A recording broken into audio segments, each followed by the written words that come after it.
All right, well, welcome everyone to another AI in Action at WCU webinar. My name is Dr. Tom Pantasis, and I am an instructional designer with the Teaching and Learning Center. I want to thank you for being here with us today, either in person or watching this recording after the live event. We appreciate that you're taking some of your precious time to learn a little bit more about AI in education contexts. I also want to take this instant to thank today's presenter, Dr. Sandy Sarcona, for sharing some of her wisdom and experience with us today. Before we get started, I do have a couple housekeeping items to go over with you. As I mentioned, this is part of a larger series this semester, and this is our upcoming schedule. If you're interested in attending any of these future sessions, I will put a link to the registration page in the chat. You do have to register for each session individually. Times and dates do vary, but you'll see that we have one per week. If you want to pause the video at this point and use the QR code, that'll take you to the website as well for registration. In addition to this webinar series, the TLC also has AI resources available on our website. These resources include sample syllabus statements, tips to consider when talking to students about AI strategies, and links to relevant TLC AI blog posts, which you can see here on the screen.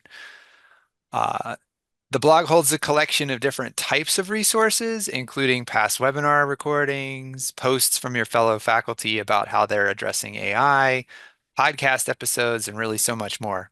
We are consistently adding new things to the blog, so we encourage you to check it out on a regular basis. And again, if you want to pause and scan for either one of those resources, you can do that, and I'll also put the links to those things in the chat.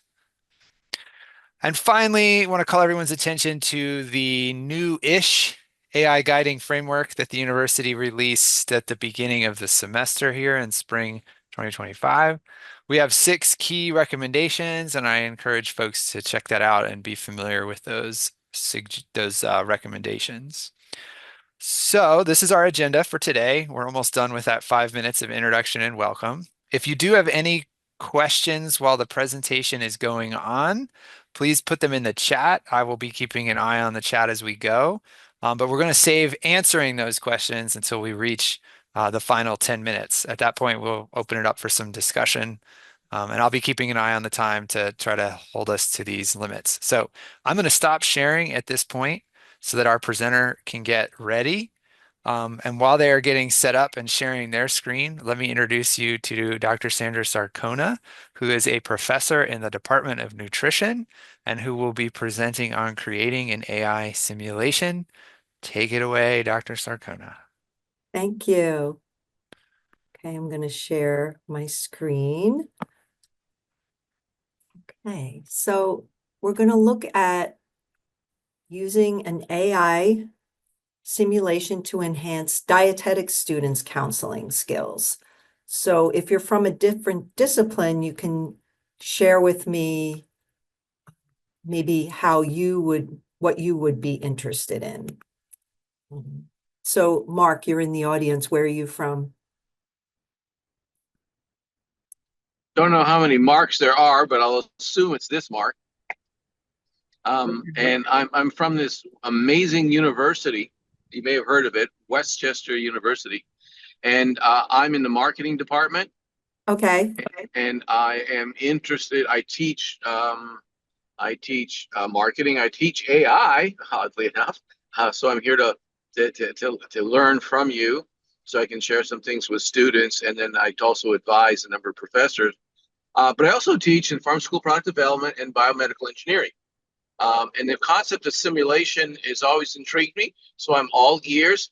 But maybe from a practical perspective, I'll answer your question from the perspective of how do we potentially simulate and model markets. So it might be a little foreign to you, but that would be my interest, which I'll learn from you and see how it might be applicable. Thank you. Okay. And then Dara is from nutrition, so we teach a similar course, and so she should be able to follow what we're doing here. So just let me know if you have any questions along the way. So my objective is applying simulation activities to engage students in practicing a motivational interviewing style of counseling. So I'll just give you a quick background on on MI, as we call it, when we're doing counseling and you think with nutrition, people might automatically assume that we're just going to tell them what to do. We're going to tell them, this is what you have to eat. This is what you can have. This is what you can't have. But that is not an effective way to motivate people. So motivational interviewing is really listening to your client and then reflecting on what they're telling you and getting them involved in the goal setting so that you want them to come up with some strategies themselves. So you're guiding them more. So our students really have to practice this because they come in ready to share all their great ideas about what's healthy and what's not. And so they need a lot of practice to get really good at this type of counseling.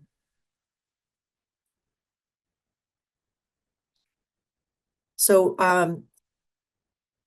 I renamed my course Nutrition Communication and Counseling. It was Professional Skills in Dietetics. And moving forward, we're focusing in on the communication and counseling. So we give our students a 3-part counseling project where students choose a client or are assigned a client who has nutrition concerns.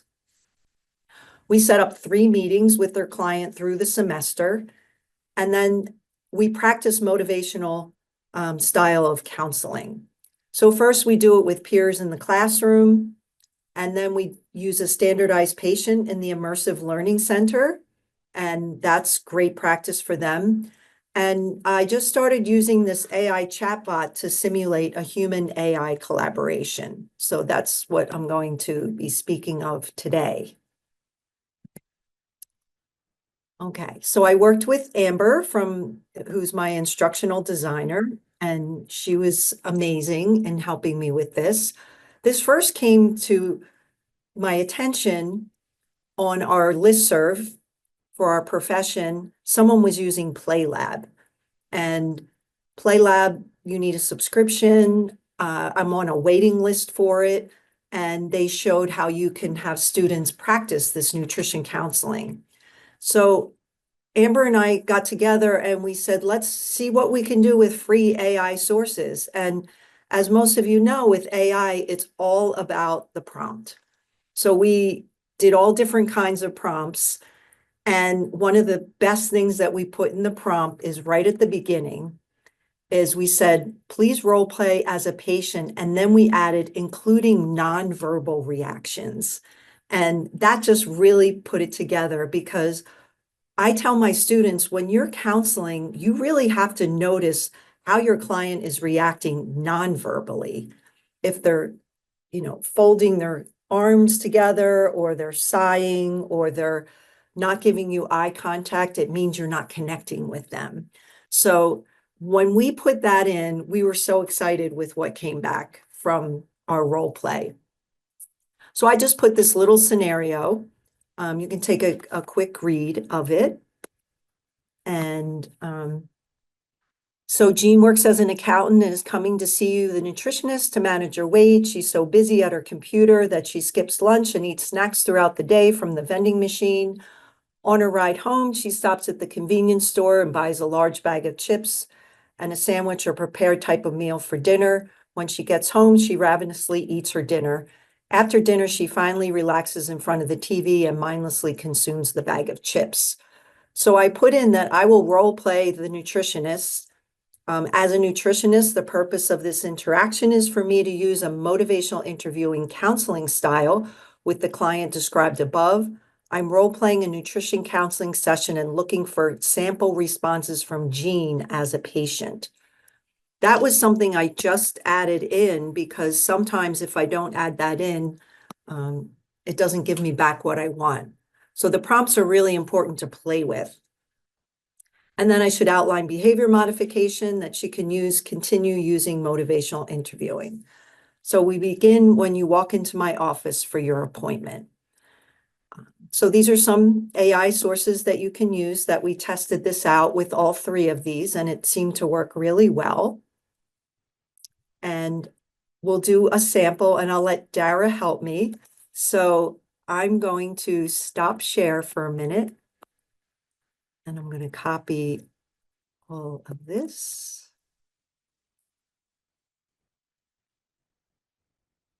Okay. And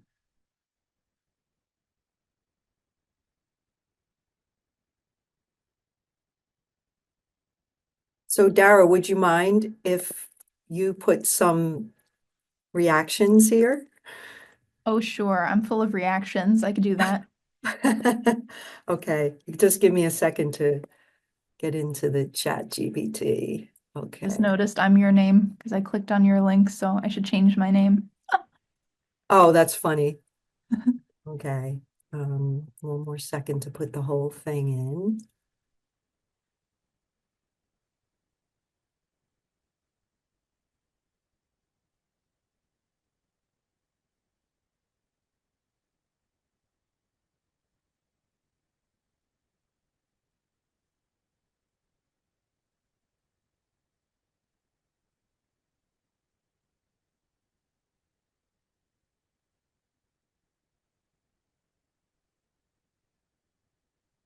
So Dara, start thinking of a response of your first response.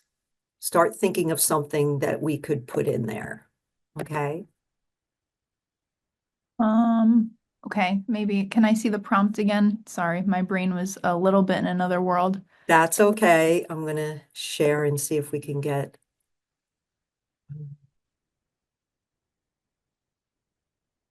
chat.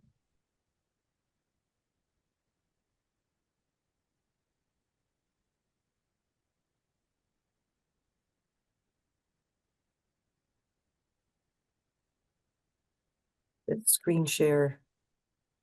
Okay. Hmm. Okay, so I walk into your office for the appointment. Yeah, that's showing Okay. the PowerPoint. I wanted to show the chat GPT. Okay, here it is. Okay, so what would be the first thing that you would say using motivational interviewing? Am I the You're the patient? nutritionist. You're the Oh, nutritionist. So you're like a student practicing. oh, okay. I'm sorry. That's Um, so, okay. so tell me about what brings you here today.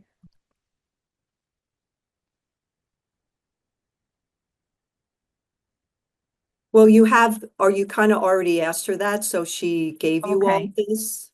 All right. Sure. Tell me more about your workday um and what you tend to eat uh during lunch. Or no, do you want me to Well, go somewhere else? You already she's told us that. skipping. She's skipping. How about Okay. how about if I just put in a little example of Yeah. um, thank you for coming in, and I see you are very busy, but want to eat healthier. Can you tell me more about that?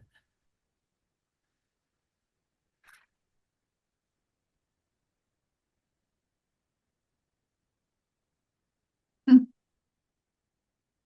So I like it. Jean's size shifts in her seat and gives a tired smile. Yeah, I just feel like my eating habits are all over the place. Then I eat whatever's convenient. She shrugs and fidgets with her hands. I know I should eat better, but I just don't have the time to plan things out. Work is so hectic and I feel like I'm grabbing whatever.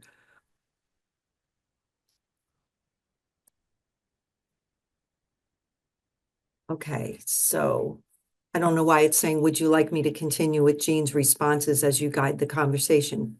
Yeah, so how would you respond to that, Dara?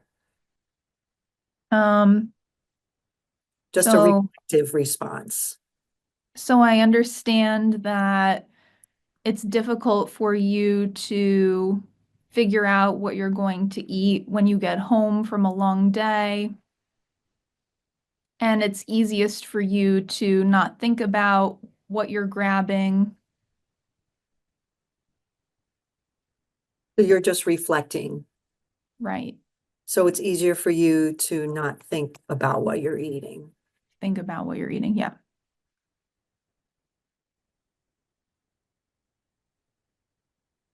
So that's part of motivational interviewing, is that we want to validate how people are feeling so that they're heard.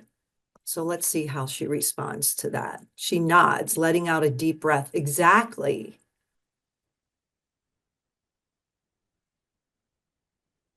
So now you might say, would I have your permission to offer some suggestions on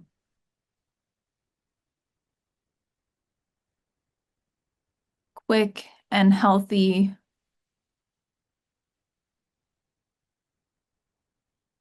items you can grab for dinner?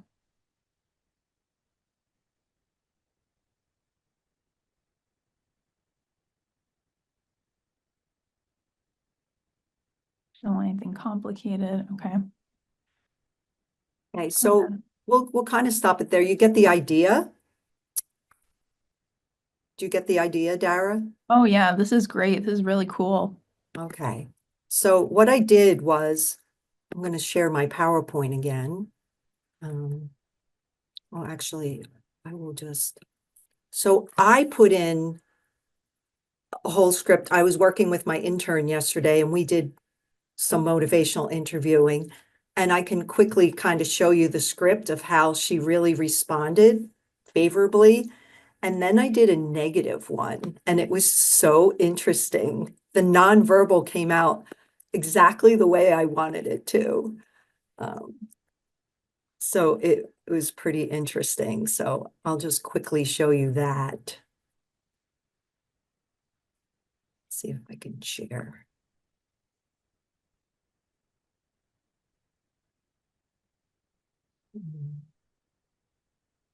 So can you all see that? Mhm. Okay, so we went back and forth. I won't read the whole thing, but I just put, "Hello, Jean, thanks for coming to see me. Tell me about your nutrition concerns." And then So wait, Sandy, go to the top. So it asks you, once you put that in, it says, oh, I see you're role playing a nutrition counseling session. So then you enter the role play. yeah, Okay. Sorry, go ahead. that's okay. Thanks for seeing me today. And then she kind of goes into telling you more. And I said, I can see that you want to eat healthier, but you have a busy schedule and are unsure where to start. So we're really validating what she's telling me. And she nods, letting out a small sigh. Yes, exactly. And, she says, I don't know how to stop myself once I start. So I said, I'm glad you came to see me so we can work together to make small changes to start. She nods slowly, her shoulders relaxing a bit. Small changes sound doable. I just don't want to feel overwhelmed. Where do we start? So I put, it looks like you're having the most difficulty when you come home from work. I can see you're so busy at work that you skip lunch, and that leaves you feeling hungry after work and not in a good mindset to make healthy food choices. She nods, her eyes widening slightly as she processes your words. Yes, that actually makes a lot of sense. And then different scenario. Would you be interested in discussing healthy, quick options that you can have during the day? That's kind of what you were saying too, Dara. Yeah, I think that could help. And then I kind of went on with that. And talked about the grocery store. I added some options that she could do. She nods, that actually sounds doable. And then let's extend this list. I can help you with a meal plan.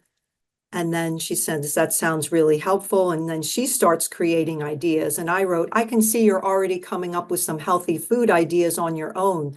This is a great first step. We call that an affirmation, making the client feel like they're doing something positive. And now she's smiling, sitting up a little straighter. Yes, I guess I am. And so that's just an example of a positive one. And then I did a quick negative one, and that one came out really interesting. So I think that's something to show students as well. And starting off with